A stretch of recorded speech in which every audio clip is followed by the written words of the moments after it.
আলহামদুলিল্লাহি রাব্বিল আলামিন ওয়াসসালাতু ওয়াসসালামু আলা খাতামিন নাবিয়্যিন আম্মা বা'দু ফাআউযু বিল্লাহি মিনাশ শাইতানির রাজীম বিসমিল্লাহির রহমানির রহিম আসসালাতু ওয়াসসালামু আলাইকা ইয়া রাসূলাল্লাহ আসসালাতু ওয়াসসালামু আলাইকা ইয়া হাবিবাল্লাহ আসসালাতু ওয়াসসালামু আলাইকা ইয়া নবিয়াল্লাহ ওয়া আলা আলিকা ওয়া আসহাবিকা ইয়া নূরাল্লাহ। মাদানী চ্যানেলের দর্শক শ্রোতা, উপস্থিত হয়েছি মাদানী চ্যানেলের ধারাবাহিক অনুষ্ঠান নূরি মাখলুকের দুনিয়া। অত্র অনুষ্ঠানে আপনাদেরকে জানাচ্ছি আন্তরিক শুভেচ্ছা ও মোবারকবাদ। যে যেখান থেকে দেখছেন, কাছে অথবা দূরে, দেশে অথবা প্রবাস থেকে, সবাইকে জানাচ্ছি আন্তরিক মোবারকবাদ। প্রিয় মাদানী চ্যানেলের দর্শক শ্রোতা, অবগত আছেন অত্র অনুষ্ঠানটি আমরা ফেরেশতাদের সম্পর্কে সাজিয়ে থাকি। এই অনুষ্ঠানের মধ্যে আমরা এক এক পর্বে কোনো একজন ফেরেশতা নিয়ে আলোচনা করে থাকি। পূর্বের দুটি পর্বের মধ্যে আমরা ফেরেশতাদের সর্দার হযরতে জিবরাইল আলাইহিস সালামের মর্যাদা ও শ্রেষ্ঠত্ব সম্পর্কে আলোচনা করেছি। আমরা জেনেছি জিবরাইল আলাইহিস সালামের আকার আকৃতি কেমন ছিল, তিনার ক্ষমতা কেমন ছিল এবং তার সম্পর্কে অনেক বিস্ময়কর তত্ত্ব আমরা জেনেছি। আজ আমরা এই পর্বের মধ্যে আল্লাহ তাআলার নিকটবর্তী ফেরেশতাদের মধ্যে হযরতে জিবরাইল আলাইহিস সালামের পর মর্যাদায় দ্বিতীয় ও তৃতীয় স্থানে থাকা দুই মহান ফেরেশতা হযরতে মিকাইল আলাইহিস সালাম ও হযরতে ইসরাফিল আলাইহিস সালাম সম্পর্কে আলোচনা করব। আসুন আমরা আলোচনা শ্রবণ করার পূর্বে দুরুদে পাকের ফজিলত সম্পর্কে হাদিসে মুবারকা শ্রবণ করে নেই। হযরতে আনাস রাদিয়াল্লাহু তাআলা আনহু থেকে বর্ণিত, তিনি বলেন, নবী করিম রউফুর রহিম সাল্লাল্লাহু আলাইহি ওয়া আলিহি ওয়াসাল্লাম ইরশাদ করেছেন, যে ব্যক্তি আমার হক আদায় করার উদ্দেশ্যে আমার উপর দুরুদে পাক পাঠ করে, আল্লাহ তাআলা সেই দুরুদ থেকে এক বিশেষ ফেরেশতা সৃষ্টি করেন, যার একটি পাখা পূর্ব দিকে আরেকটি পাখা পশ্চিম দিকে থাকে। তার দুই পা জমিনের নিচ পর্যন্ত এবং তার মাথা আরশ পর্যন্ত পৌঁছে থাকে। এরপর আল্লাহ তাআলা সেই ফেরেশতাকে আদেশ দেন, আমার ওই বান্দা যেভাবে তার নবী সাল্লাল্লাহু আলাইহি সাল্লামের প্রতি দুরুদ প্রেরণ করেছে, তুমিও ওই বান্দার ওপর তেমনিভাবে দুরুদ পাঠ করতে থাকো এবং সেই ফেরেশতা কিয়ামত পর্যন্ত ওই ব্যক্তির উপর দুরুদে পাক পাঠ করতে থাকে। সুবহানাল্লাহ। প্রিয় ইসলামী ভাইরা, শুনলেন তো ওই মক্কি মাদানী ওয়ালা মুস্তাফা সাল্লাল্লাহু আলাইহি সাল্লামের মহান জাতের উপর দুরুদে পাক পাঠ করলে ওই পাঠকারী ব্যক্তিদের উপরও আল্লাহ তাবারক ওয়া তাআলা রহমত বর্ষণের জন্য, রহমতের দোয়া করার জন্য একজন ফেরেশতাকেও আল্লাহ তাআলা সৃষ্টি করে তার জন্য নিযুক্ত করে দেন। তাহলে দেরি কেন করে আমরা বসে আছি রাসূলে পাকের দরবারে? আসুন আমরা একবার মুহাব্বতে বরকতের নিয়তে দুরুদে পাক পাঠ করে নিই। সল্লু আলাল হাবিব সাল্লাল্লাহু তাআলা আলা মুহাম্মদ সাল্লাল্লাহু তাআলা আলাইহি ওয়া আলিহি ওয়াসাল্লাম। প্রিয় মাদানী চ্যানেলের দর্শক শ্রোতা, আমরা এখন শ্রবণ করব হযরতে মিকাইল আলাইহিস সালাম সম্পর্কে। হযরতে মিকাইল আলাইহিস সালাম আল্লাহ তাআলার এক নিকটবর্তী ফেরেশতা। যেমন অন্যান্য ফেরেশতাদেরকে আল্লাহ তাবারক ওয়া তাআলা দুনিয়ার বিভিন্ন দায়িত্বে নিযুক্ত করেছেন, তেমনি আল্লাহ তাআলা হযরত মিকাইল আলাইহিস সালামকে বৃষ্টি বর্ষণ ও বান্দাদের রিজিক পৌঁছানোর দায়িত্বে তিনাকে নিযুক্ত রেখেছেন। প্রিয় ইসলামী ভাইয়েরা, এই যে মিকাইল যে নামটি রয়েছে, আসলে এই নামটি হচ্ছে ইব্রানি ভাষা। হযরতে মিকাইলের নামের সম্পর্কে হাদিসে পাকে এসেছে যে মিকাইল শব্দের অর্থ কী। এই ব্যাপারে হযরতে আকরামা রাদিয়াল্লাহু তাআলা আনহু বলেন, জিবরাইল আলাইহিস সালামের নাম হচ্ছে আব্দুল্লাহ এবং মিকাইল আলাইহিস সালামের নাম হচ্ছে উবাইদুল্লাহ। প্রিয় ইসলামী ভাইয়েরা, আল্লাহ তাআলার এই যে নিকটবর্তী ফেরেশতা হযরতে মিকাইল আলাইহিস সালাম, আল্লাহ তাবারক ওয়া তাআলা তিনাকে অন্যান্য ফেরেশতাদের থেকে তিনাকে অধিক সম্মান দিয়েছেন। আর ওই নিকটবর্তী ফেরেশতার ব্যাপারে বলা হচ্ছে, তিনি কখনো হাসি দেননি। তিনার এই কারণের ব্যাপারে রাসূলুল্লাহ সাল্লাল্লাহু আলাইহি সাল্লাম হযরতে জিবরাইল আলাইহিস সালামকে বললেন, হে জিবরাইল আমিন আলাইহিস সালাম, আমাকে এই ব্যাপারে বলো তো হজরতে মিকাইল আলাইহিস সালামকে আমি কখনো হাসতে দেখিনি, এর কারণ কি? তখন হজরতে জিবরাইল আলাইহিস সালাম প্রিয় নবী সাল্লাল্লাহু আলাইহি সাল্লামকে আরজ করলেন, ইয়া রাসূলুল্লাহ, যখন থেকে আল্লাহ তাবারক ওয়া তাআলা জাহান্নামকে সৃষ্টি করেছেন সেই থেকে হজরতে মিকাইল আলাইহিস সালাম ওই জাহান্নামের যে ভয়ঙ্কর দৃশ্য, জাহান্নামকে আল্লাহ তাবারক ওয়া তাআলা যে ভয়ঙ্করভাবে সৃষ্টি করেছেন, বলা হচ্ছে 1000 বছর জাহান্নামের আগুনকে প্রজ্বলিত করা হয়েছে। ওই জাহান্নাম ছিল লাল, সেখান থেকে হয়ে গিয়েছে সাদা। পরে যখন আরও 1000 বছর সেটাকে প্রজ্বলিত করা হলো, জাহান্নামের আগুন হয়ে গিয়েছে কালো। আরও জাহান্নামের এক একটি উপত্যকা রয়েছে, প্রত্যেক উপত্যকার মধ্যে বিভিন্ন ধরনের আযাব রয়েছে। ওই জাহান্নাম যখন আল্লাহ তাবারক ওয়া তাআলা সৃষ্টি করেছেন সেই থেকে নিয়ে হজরতে মিকাইল আলাইহিস সালাম তিনি কখনো হাসেননি। দেখলেন তো মাদানী চ্যানেলের দর্শকবৃন্দ, এরা আল্লাহ তাআলার মাসুম নির্দোষ ফেরেশতা, বরং সবচেয়ে নিকটবর্তী ফেরেশতাদের অন্তর্ভুক্ত। আল্লাহ তাআলার দরবারে তাদের যে মর্যাদা ও স্থান রয়েছে তা সাধারণ কোনো ফেরেশতাদের নেই। তবুও দেখুন আল্লাহ তাআলার ভয়ে তাদের অন্তর কতটা পূর্ণ, যা আমাদের জন্য শিক্ষা রয়েছে। প্রিয় মাদানী চ্যানেলের দর্শক শ্রোতা, তাদের ব্যাপারে বলা হয়েছে ফেরেশতারা মাসুম, আর এই মাসুমদের মধ্য থেকে তিনারা হচ্ছে আল্লাহ তাআলার নিকটবর্তী ফেরেশতা। তিনার ব্যাপারে বলা হচ্ছে জাহান্নাম সৃষ্টি হওয়ার পর থেকে তিনি কখনো হাসেননি। আল্লাহ তাবারক ওয়া তাআলা ফেরেশতাদেরকে ইরশাদ করেননি, হে ফেরেশতাগণ, জাহান্নামের আগুন থেকে বাঁচো, তোমার পরিবারকেও বাঁচাও, ফেরেশতাসমূহকে বাঁচাও। কিন্তু আল্লাহ তাআলা মানুষকে বলেছে, জিনকে বলেছে ওই জাহান্নামের আগুন থেকে বাঁচার জন্য। জিনাদেরকে বলেননি তিনারা ওই জাহান্নামকে কেমন ভয় করে। জাহান্নামের সৃষ্টির পর থেকে কখনো তিনি হাসেননি। কিন্তু আজ আমরা যাদের ব্যাপারে আল্লাহ বলছেন, ইয়া আইয়ুহাল্লাযীনা আমানু কু আনফুসাকুম ওয়া আহলিকুম নার, হে ইমানদারগণ, তোমরা জাহান্নামের আগুন থেকে তোমরা বাঁচো এবং তোমাদের যারা আহাল রয়েছে, পরিবার পরিজন রয়েছে, তাদেরকেও তোমরা বাঁচাও। আল্লাহ তাআলার উপর ইরশাদ করছেন, ওয়াকুদুহান নাস ওয়াল হিজারা, ওই জাহান্নামের যে ইন্ধন রয়েছে, যা দ্বারা জাহান্নামকে আরও প্রজ্বলিত করা হবে, সেগুলো হচ্ছে মানুষ এবং পাথর। হ্যাঁ প্রিয় ইসলামী ভাইরা, ওই জাহান্নাম থেকে বাঁচার জন্য আল্লাহ তাবারক ওয়া তাআলা অসংখ্যবার বান্দাদেরকে ইরশাদ করেছেন, ওই জাহান্নামের আগুন থেকে বাঁচো। রাসূল করিম সাল্লাল্লাহু আলাইহি সাল্লামও ওই জাহান্নাম থেকে বাঁচার জন্য অসংখ্য ইরশাদ করে গিয়েছেন। তাহলে আমাদের ওই জাহান্নাম সম্পর্কে কেমন ভয় পাওয়া উচিত ছিল, আর আমরা কেমন ভয় পাচ্ছি? আসুন আল্লাহ তাআলা সন্তুষ্টির জন্য আল্লাহ তাআলাকে ভয় করে, ওই জাহান্নামকে ভয় করে আমরা গুনাহকে পরিত্যাগ করি, নামাজ কাজা করা থেকে আমরা বিরত থাকি, মুসলমানের কষ্ট দেওয়া থেকে আমরা বিরত থাকি। প্রিয় ইসলামী ভাইরা, আমরা যে এই ফেরেশতা সম্পর্কে আলোচনা শ্রবণ করছি, আসুন একটি ঘটনা শ্রবণ করি এবং এই ঘটনা থেকে আমরাও নিজেদের মধ্যে কিছু আদব নিয়ে আসি।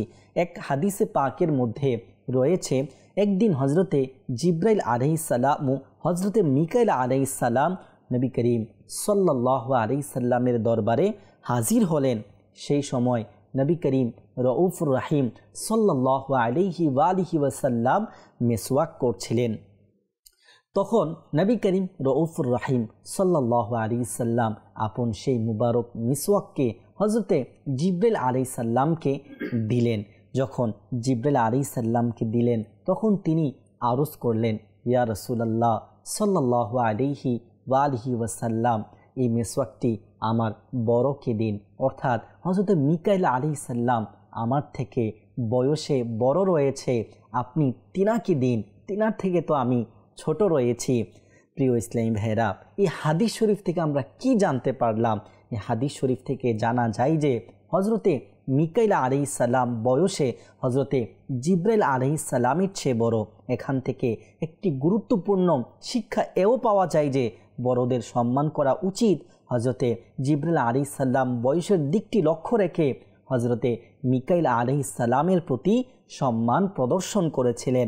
আরও একটি সূক্ষ্ম বিষয় এখানে পাওয়া গেল যে কেউ যদি জ্ঞান, দক্ষতা, সম্পদ বা মর্যাদায় কারোর চেয়ে উচ্চতর হন, তবুও যদি সে ছোটদের প্রতি সম্মান প্রদর্শন করে, সেটি অত্যন্ত উত্তম চরিত্র ও মহানুভবতার পরিচায়ক। হজরতে জিব্রাইল আলাইহিস সালাম বয়সে ছোট হলেও তিনার মর্যাদা অনেক উপরে, তবুও তিনি হজরতে মিকাইল আলাইহিস সালামের প্রতি সম্মান প্রদর্শন করে রাসূলুল্লাহ সাল্লাল্লাহু আলাইহি সাল্লামকে আবেদন করেন যে, ইয়া রাসূলুল্লাহ, আমার বড়কে এই তোহফাটি আপনি দিয়ে দিন। সুতরাং কেউ যদি বয়সে ছোটও হয় কিন্তু উচ্চ পদে অধিষ্ঠিত থাকে, তবুও বড়দের প্রতি শ্রদ্ধা ও সম্মান প্রদর্শন করতে হবে।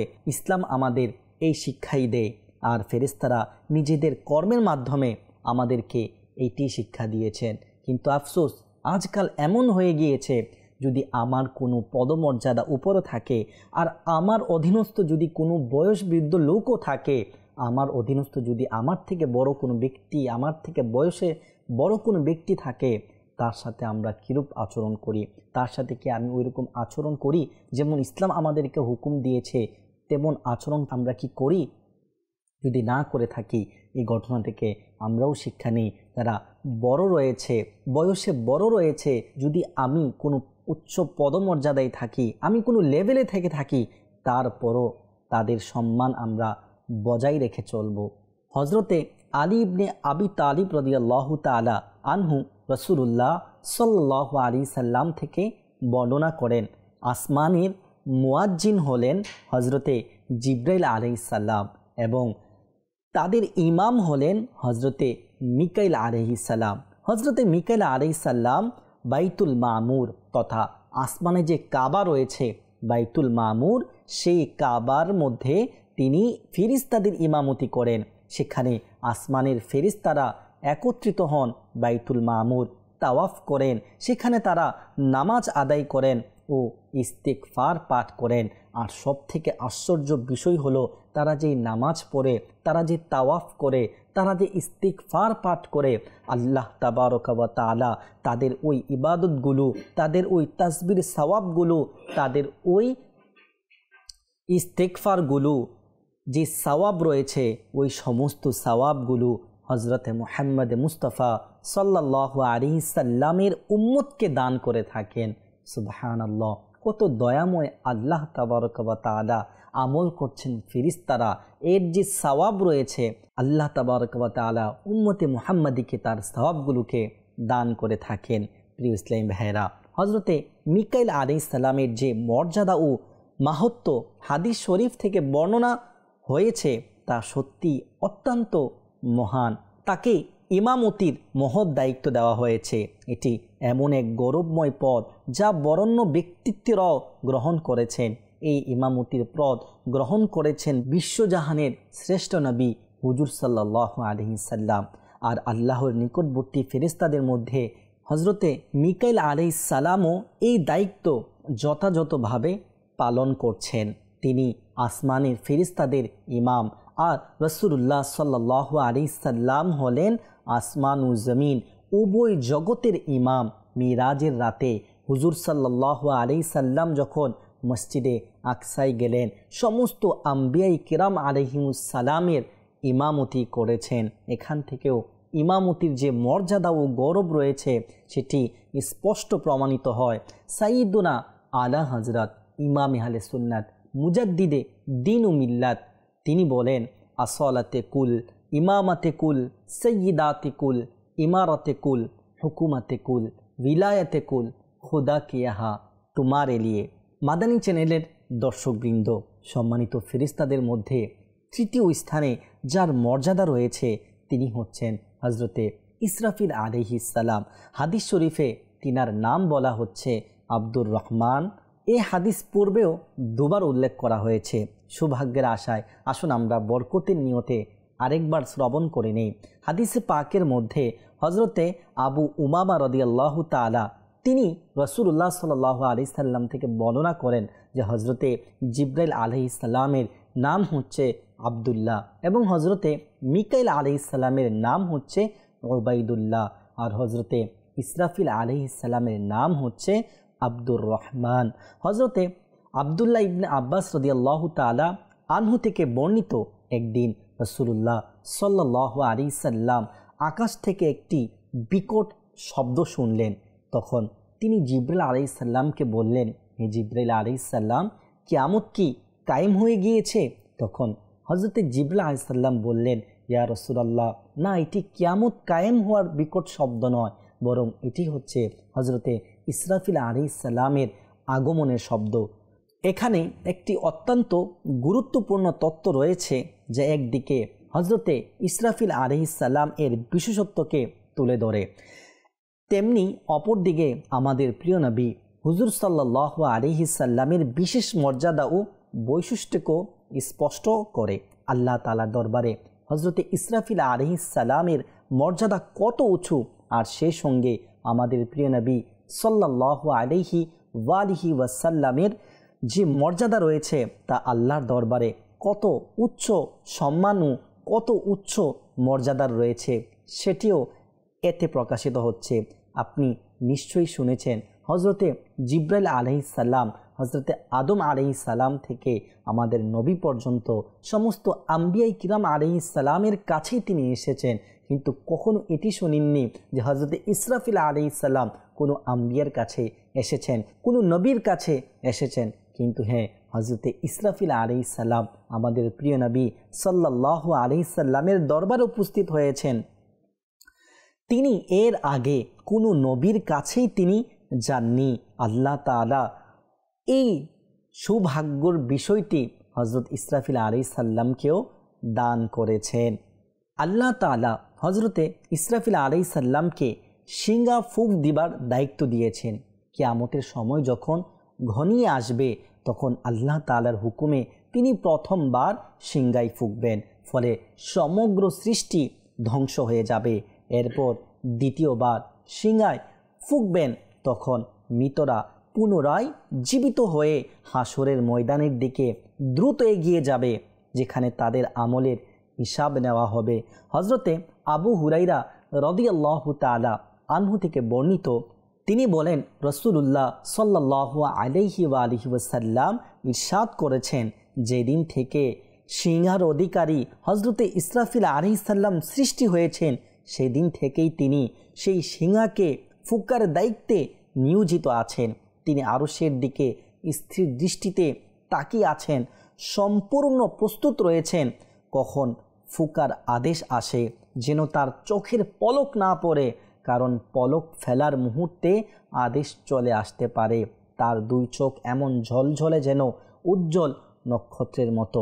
হযরতে আবু সাঈদ খুদরি রাদিয়াল্লাহু তাআলা আনহু থেকে বর্ণিত, রাসূলুল্লাহ সাল্লাল্লাহু আলাইহি ওয়াসাল্লাম ইরশাদ করেছেন, হযরতে ইসরাফিল আলাইহিস সালাম এর কত মহান ও মর্যাদা ও পুরস্কার রয়েছে যে তিনি সিংহা এর মালিক, তিনি সাহিবে সুর রয়েছেন। তিনার এই সিংহা তিনি মুখে ধরে রেখেছেন, কপাল নম্র হয়ে ঝুঁকে আছেন, কান সতর্কভাবে আল্লাহর আদেশ শোনার জন্য প্রস্তুত, কখন আদেশ হবে আর তিনি সেই সিংহায় ফুঁকবেন।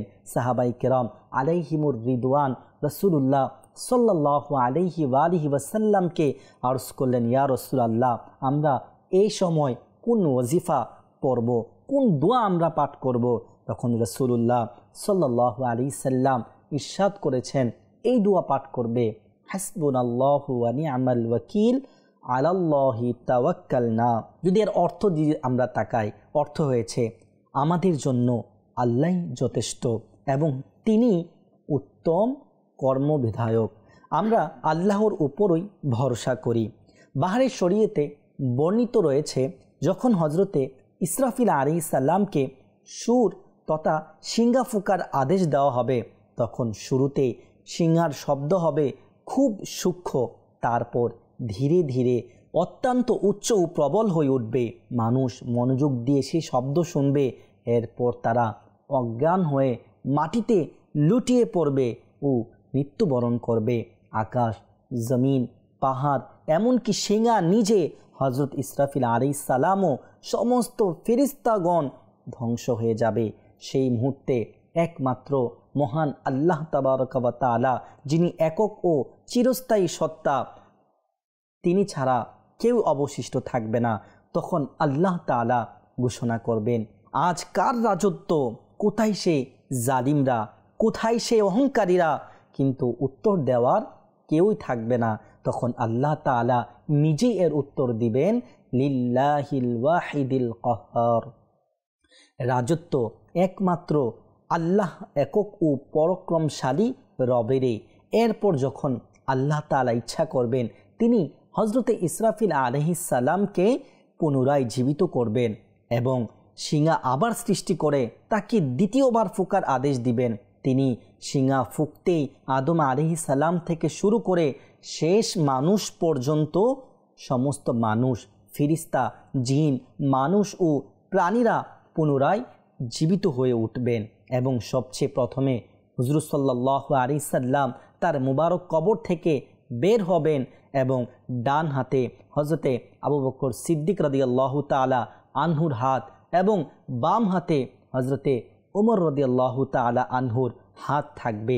এরপর মক্কা ও মদিনার সব কবরস্থান যত মুসলমান সমাহিত আছেন তাদের সবাইকে সঙ্গে নিয়ে প্রিয় নবী সাল্লাল্লাহু আলাইহি ওয়ালিহি ওয়াসাল্লাম হাসরের ময়দানের দিকে রওনা হবেন। মাদানী চ্যানেলের দর্শক শ্রোতা, সেই মুহূর্তটা কেমন হবে?